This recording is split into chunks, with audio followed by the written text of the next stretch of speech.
Hi friends, baby corn masala எப்படி செய்யலாம்னு பார்க்கலாம் வாங்க. ஸ்டவ் பண்ணி கடையை வச்சுட்டு எண்ணெய் ஊற்றிக்கலாம். எண்ணெய் நல்லா காஞ்சதுக்கப்புறம் ஒரு பேக்கெட் பேபிகார்ன் கட் பண்ணி இதில் சேர்த்துட்டு பொரிச்சு எடுத்துக்கலாம். ஸ்டவ் பண்ணிட்டு கடையை வச்சுக்கலாம். இதில் 3 டீஸ்பூன் எண்ணெய் சேர்த்துக்கலாம். எண்ணெய் காஞ்சதுக்கப்புறம் பட்டை, கிராம்பு, ஏலக்காய், கடற்பாசி சேர்த்து பொரிய விட்டுக்கலாம். 2 பெரியவும் கட் பண்ணி சேர்த்து நல்லா வதக்கி விட்டுக்கலாம். வெங்காயம் நல்லா வதங்கினதுக்கப்புறம் 1 டீஸ்பூன் இஞ்சி பூண்டு பேஸ்ட் சேர்த்து நல்லா வதக்கிக்கலாம். 3 தக்காளியை அரைச்சி இதில் சேர்த்துக்கலாம். தக்காளி நல்லா வெந்து வந்ததுக்கப்புறம் 1 டீஸ்பூன் மல்லித்தூள், 1/2 டீஸ்பூன் காஷ்மீர் மிளகாய்த்தூள், 1/4 டீஸ்பூன் மஞ்சள்தூள், தேவையான உப்பு சேர்த்துட்டு நல்லா வதக்கி விட்டுடலாம்.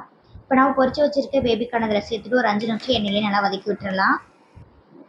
இதுக்கு ஒரு பேஸ்ட் ரெடி பண்ணிக்கலாம். தேங்காய், முந்திரி பருப்பு, சோம்பு, கசகசை சேர்த்துட்டு ஃபைன் பேஸ்ட்டாக அரைச்சி இதில் சேர்த்துக்கலாம்.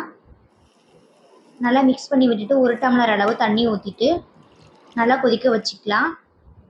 நல்லா கொதிச்சதுக்கப்புறம் மேலே மல்லி இலை தூவி இறக்கணும்னா நமக்கு பேபிகார்ன் மசாலா ரெடி ஆயிரும். வீடியோ பிடிச்சிருந்தா லைக் பண்ணுங்கள்.